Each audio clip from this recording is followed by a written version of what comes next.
Bismillahirrahmanirrahim.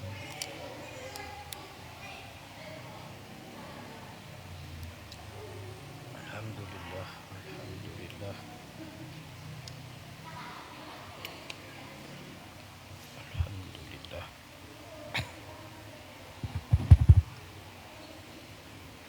Assalamualaikum warahmatullahi ta'ala wabarakatuh. A'udzu billahi minasyaitonir rajim. Bismillahirrahmanirrahim. Alhamdulillahi rabbil alamin. Assalatu wassalamu alayka ya sayyidi ya Rasulullah wa ala alika wa ashabika ajma'in. Allahumma salli ala sayyidina Muhammadin salatan taghfiru biha dzunub wa tuslihu bihal qulub wa tantaliqu bihal usub wa talinu biha sub wa ala alihi wa sahbihi wa man ilaihi mansub. Amma ba'du. Hadirin muslimin dan muslimat jamaah Masjid Jami' Jatisari yang saya muliakan dan yang saya hormati, alhamdulillahirabbil alamin, kita bisa hadir dalam kajian kitab Nasaih Libad. Insyaallah apa yang kita pelajari dari kitab ini manfaat wa barakah fid dunya wal akhirah. Amin ya rabbal alamin. Dan insyaallah kita semua yang hadir di sini diberi panjang umur, sehat walafiat dan banyak rezeki oleh Allah Subhanahu wa taala. Amin ya rabbal alamin.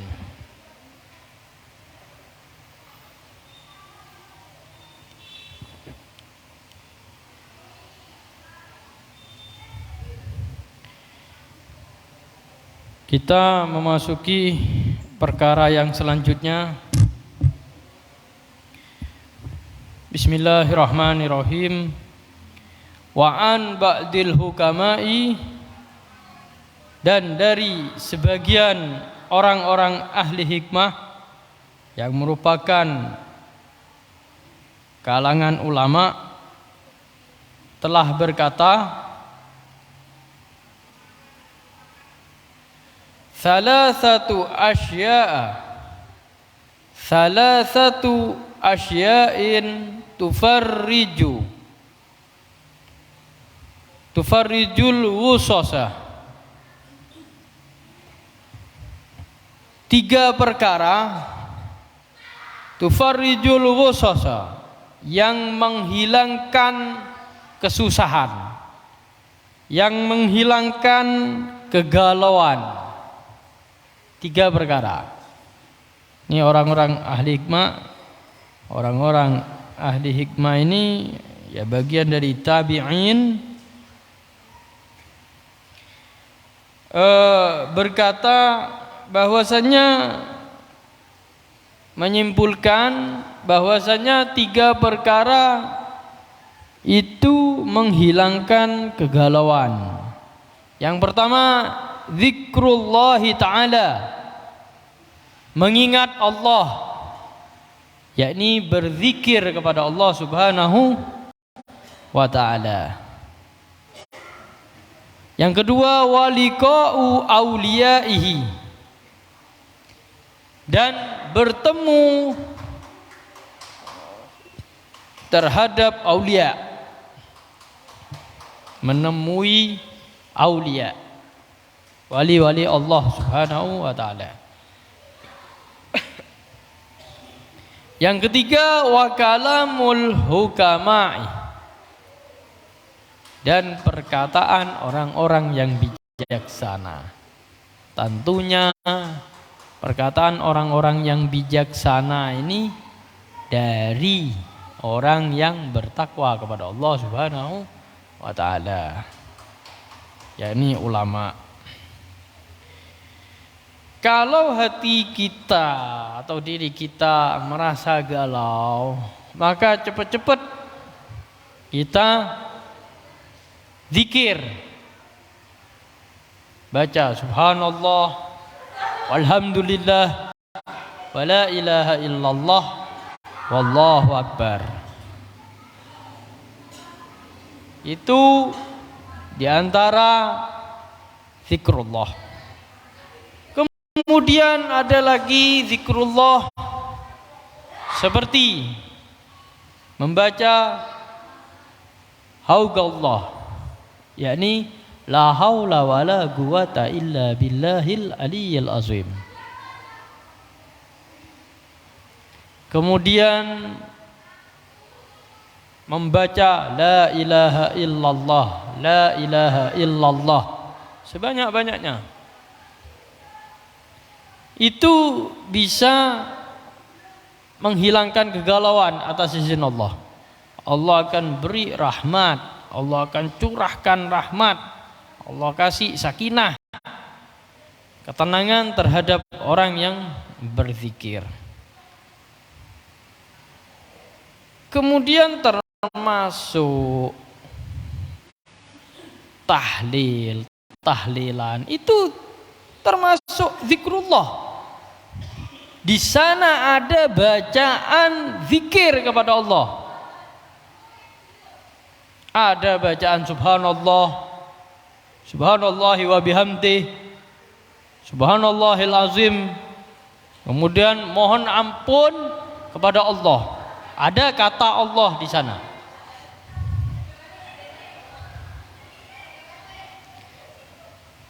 Kemudian dalam bacaan tahlil tersebut ada bacaan la ilaha illallah.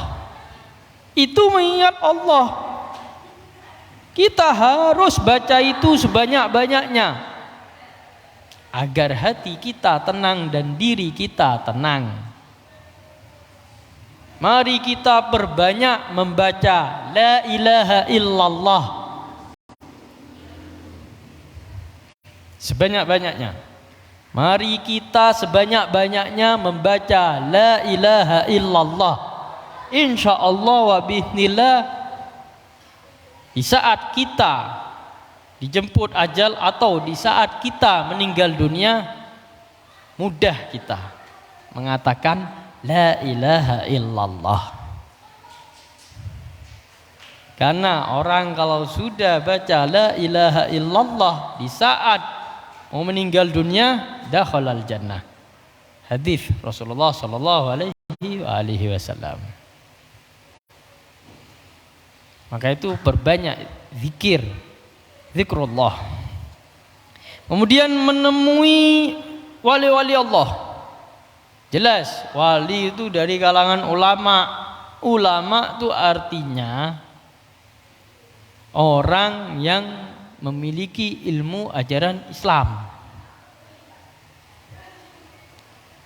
Jelas wali itu dari orang abid dan ulama, dari orang yang ibadah dan ulama.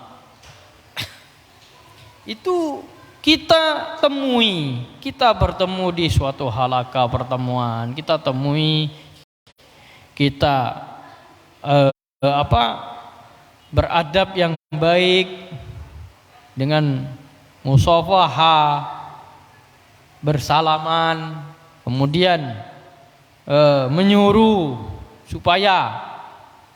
kepada wali tersebut, menyuruh kepada aulia Allah tersebut untuk aulia Allah berdoa kepada Allah Subhanahu wa taala untuk kita. Nah, semakin kita bertemu kepada, semakin sekali kita bertemu kepada wali Allah, pengen ketemu lagi. Karena Allah kasih dorongan ke sana. Itu hilang kegalauan. Dan insya Allah wa bi'idznillah kita mendapatkan barokah minallah yang Allah kasih ke wali tersebut.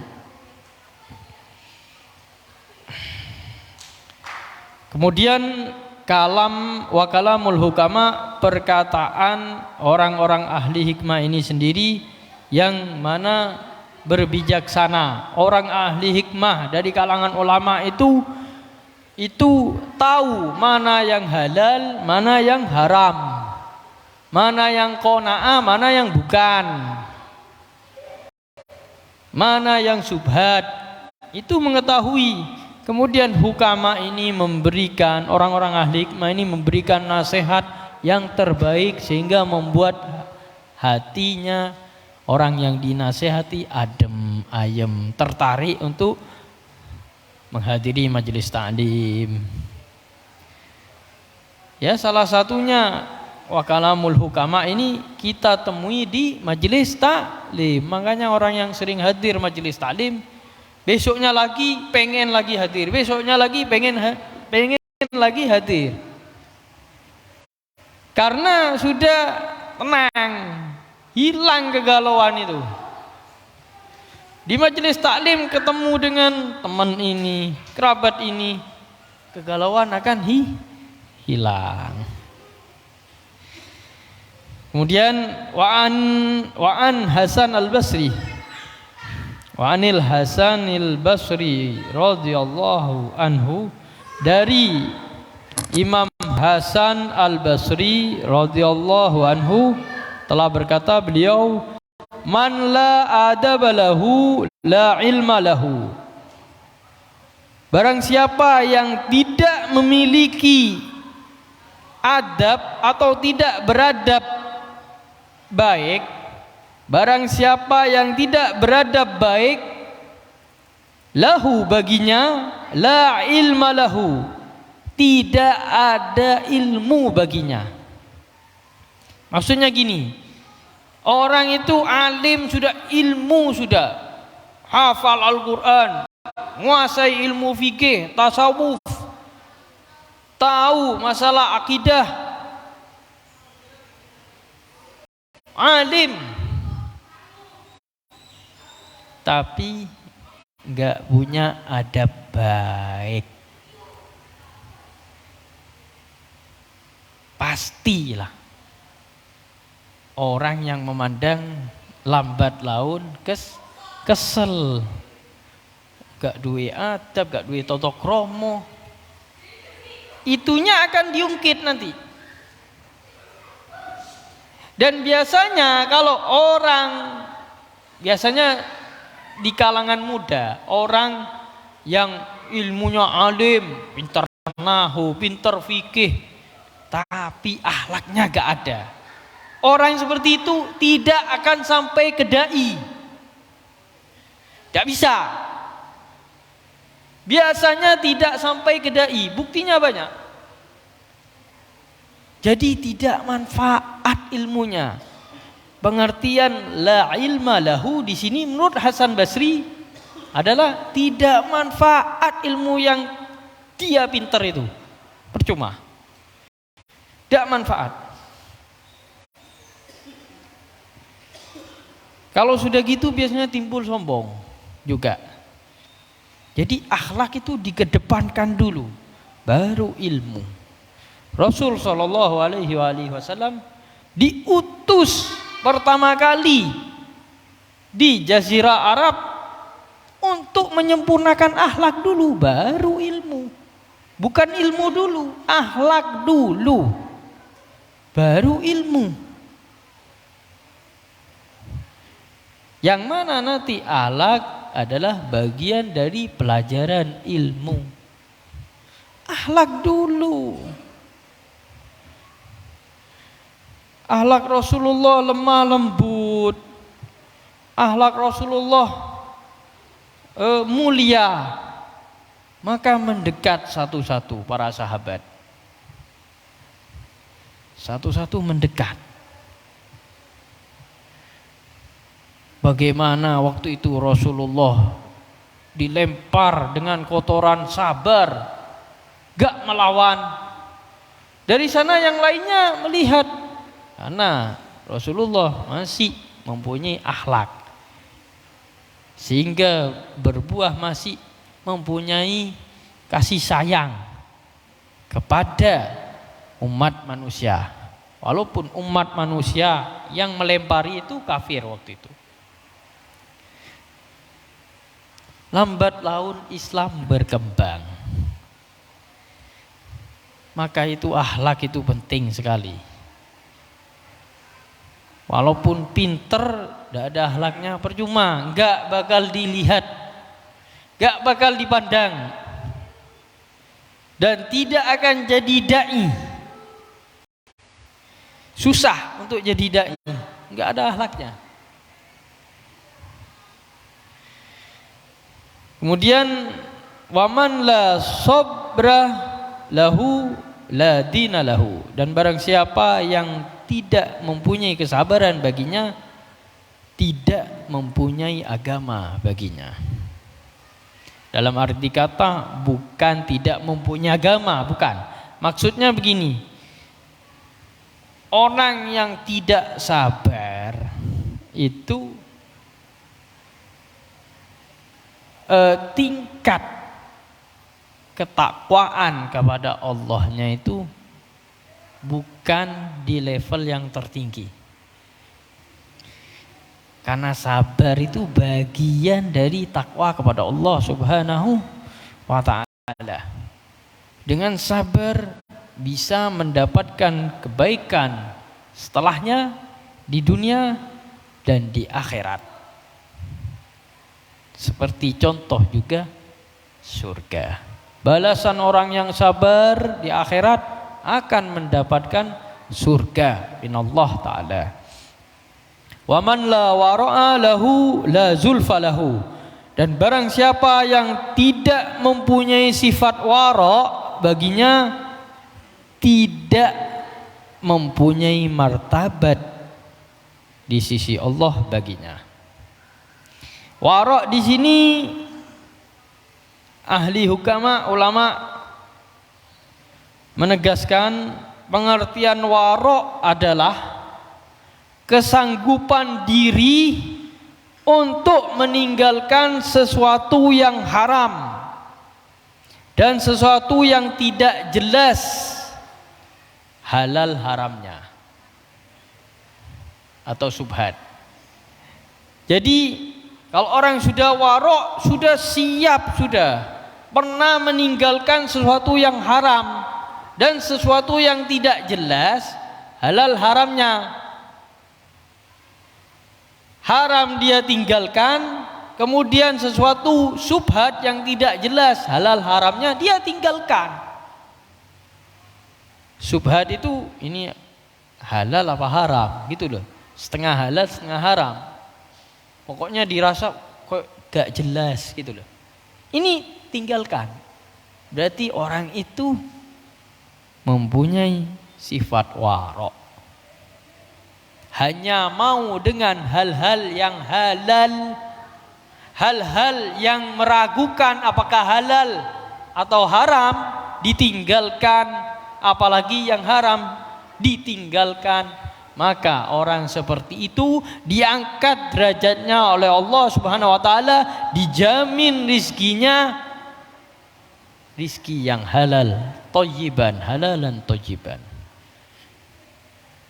dan nafi'an dan bermanfaat, wa mubarakan dan barokah rizkinya, sehingga keluarganya nyaman, rumah tangganya adem karena kemasukan halal, anaknya menjadi minas sholihin, minal muttaqin.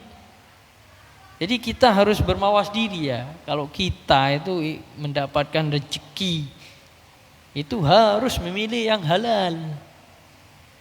Kalau subhat tinggalkan.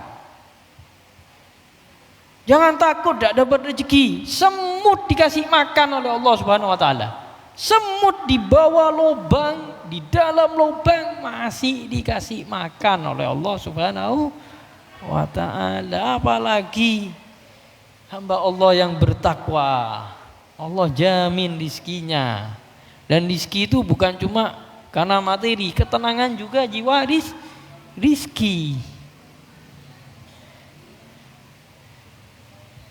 Jadi kita harus mempunyai sifat wara. Kalau belum sanggup ya ini belajar.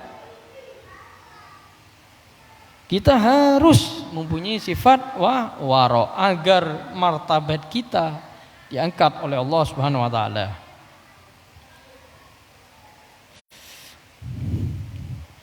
Kemudian Wa rubiya anna rajulan min bani Israila kharaja ila talabil ilmi fabalagha dzalika nabiyuhum faba'atsa ilahi fa'atahu. Dan diriwayatkan bahwasannya seorang lelaki dari Bani Israel telah keluar untuk mencari ilmu, telah keluar negeri untuk mencari ilmu. Maka berita itu pun sampai kepada nabi mereka. Nabi mereka, Bani Israel. Maka nabi mereka mengutus kepadanya rojulan tadi, seorang lelaki. Maka seorang lelaki tersebut mendatangi nabi, seorang lelaki tersebut dari kalangan Bani Israel. Faqala, maka nabi tersebut berkata lahu, untuknya seorang lelaki tersebut, ya fata, wahai pemuda, inni a'idzuka bi thalathi khisalin fiha ilmul awwalina wal akhirin. Wahai pemuda, sesungguhnya aku akan menasihatimu dengan 3 perkara. Di dalamnya yakni ilmu awal dan ilmu yang akhir. Kata Nabi dari kalangan Bani Israel kepada rojulan. Rojulan ini pemuda. Rojulan ini seorang laki. Yakni ilmu awal dan akhir. Di sini khafillaha fi sirri wal alaniyati. Takutlah kepada Allah dalam keadaan sepi ataupun ramai. Yang kedua, yang berikutnya, wa amsik lisanaka anil khalqi la tazkurhum illa bi khair. Dan jagalah lisanmu dari makhluk-makhluk, jangan kau menyebut mereka kecuali dengan kebaikan. Ini zaman Nabi Bani Israel. Kemudian wanzur, dan lihatlah khubzaka alladhi ta'kuluhu hatta yakuna minal halali. Dan lihatlah rotimu, dulu tuh makanannya roti pada saat zaman nabi-nabi dari kalangan Bani Israel. Dan lihatlah rotimu yang engkau akan memakannya roti itu sampai menjadi dari perkara halal. Famtana al-fata anil khuruj, maka famtana al-fata anil khuruj, maka pemuda tersebut, rojulan tersebut, seorang laki, menahan diri untuk supaya keluar negeri. Jadi dinasihati dulu ya oleh nabi dari kalangan Bani Israel. Nah, ini seorang pemuda yang ingin menuntut ilmu, bukan bekerja ya, yang ingin menuntut ilmu. Seorang pemuda aja dinasehati, apalagi yang bekerja, yang berkaitan dengan keuangan, mendapatkan uang. Nah, nasihatnya di sini tentang harus mendapatkan hal-hal yang halal. Makannya itu harus dari hal-hal yang halal. Nah, Nabi dari kalangan Bani Israel ini menasihati seorang pemuda, yang mana pemuda sebelumnya itu ingin berangkat ke luar negeri untuk menimba ilmu. Ya. Sebelum pemuda itu berangkat, dinasihati dulu oleh seorang nabi dari kalangan Bani Israel. Wahai pemuda, aku menasihatimu dengan 3 perkara dari ilmu awalin wal akhirin. Yakni ilmu awalin wal akhirin itu, takutlah kepada Allah baik dalam keadaan sepi maupun terang-terangan atau dalam keadaan ramai. Kemudian jaga lisanmu. Kata Nabi ini kepada seorang pemuda, jaga lisanmu, berkatalah yang baik, jangan menyakiti seorang di sekitarnya. Kemudian jangan kau berkata kecuali kebaikan. Itu zaman dahulu ya. Ini masih belum zaman Rasulullah Shallallahu Alaihi Wasallam. Nah, zaman dahulu sudah diperingati hal-hal tentang takwa kepada Allah. Kemudian tentang caranya berbicara harus dengan perkataan yang baik. Kemudian menjaga lisan agar supaya lisan ini tidak dibuat yang kotor-kotor, tidak berbicara maksiat, tidak berbicara yang resem-resem. Kemudian tidak berbicara yang bohong-bohong. Nah, kemudian tentang makanan dan dari hasil rizki baik berupa uang maupun berupa makanan itu harus mendapatkan yang halal. Kemudian pemuda tersebut berpikir, kalau aku belum siap, sebelum aku berangkat, aku akan menyiapkan. Dahulu dari nasihat Nabi dari kalangan Bani Israel tersebut. Ditahan oleh pemuda tersebut, ingin menyempurnakan berupa nasihat, ingin menyempurnakan dirinya, yang mana dirinya itu diberi nasihat, diterima nasihat tersebut sehingga menjadi sempurna. Dia bersiap takut kepada Allah dalam keadaan sepi maupun ramai. Dia bersiap menjaga lisan dari perkataan yang kotor. Dia siap menjaga lisan juga, yang mana tidak berbicara kecuali dengan kebaikan. Kemudian dia akan mempersiapkan bekalnya supaya yang dimakan ini halal. Jadi kalau enggak begitu, si pemuda ini famtana al-fata anil khuruj, akan menahan dirinya untuk keluar negeri, untuk mencari ilmu. Jadi sudah zaman dulu sudah diajarkan tentang takwa kepada Allah, tentang halal haram, tentang subhat di zaman Nabi dari kalangan Bani Israel sebelum Nabi Muhammad Shallallahu Alaihi Wasallam.